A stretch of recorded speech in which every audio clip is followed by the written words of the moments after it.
Bonjour à tous. Aujourd'hui, une vidéo spéciale pour les fêtes. Comment gérer ses besoins, les besoins de son enfant pour un nouveau-né. Ce sera l'exemple que je prendrai aujourd'hui, ainsi que pour les femmes enceintes. Commençons tout de suite.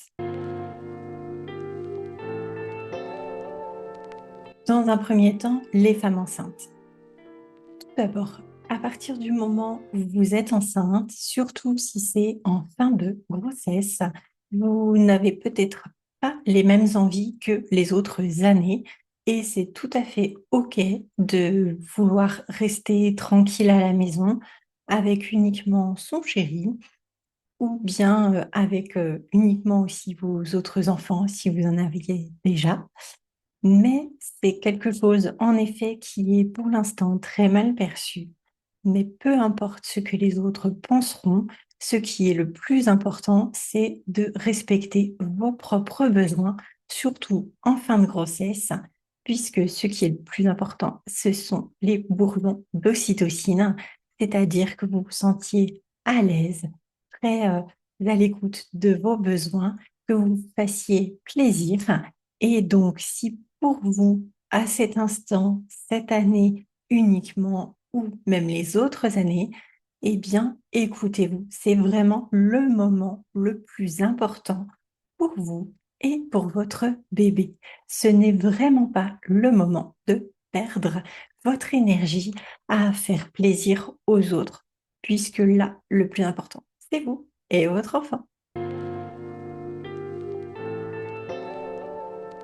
Maintenant, passons au début de vie de l'enfant. Vous venez d'accoucher et les fêtes arrivent et vous avez un peu peur, vous avez du mal à dire non. Eh bien, qu'importe, c'est le moment le plus important pour votre enfant. En effet, les autres peuvent vouloir le prendre dans les bras, le cajoler, etc. C'est tout à fait louable.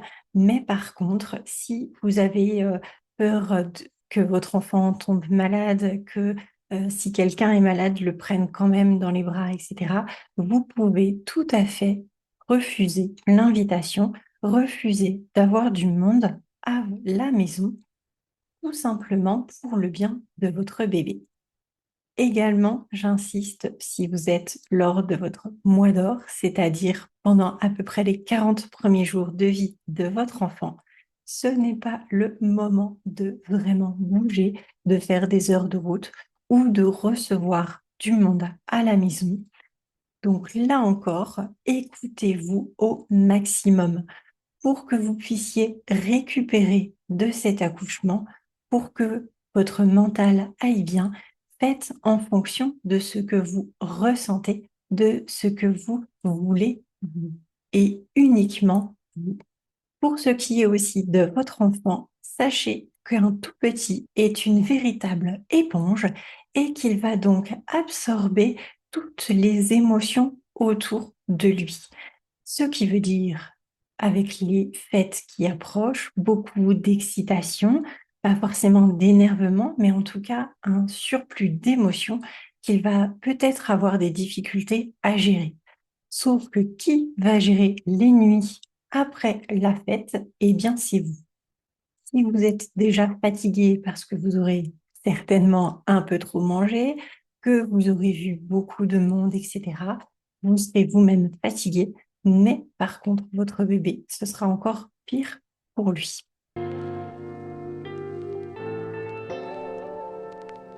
Donc, le seul message à retenir, c'est surtout de vous écouter, d'écouter vos besoins, d'écouter les besoins de votre enfant.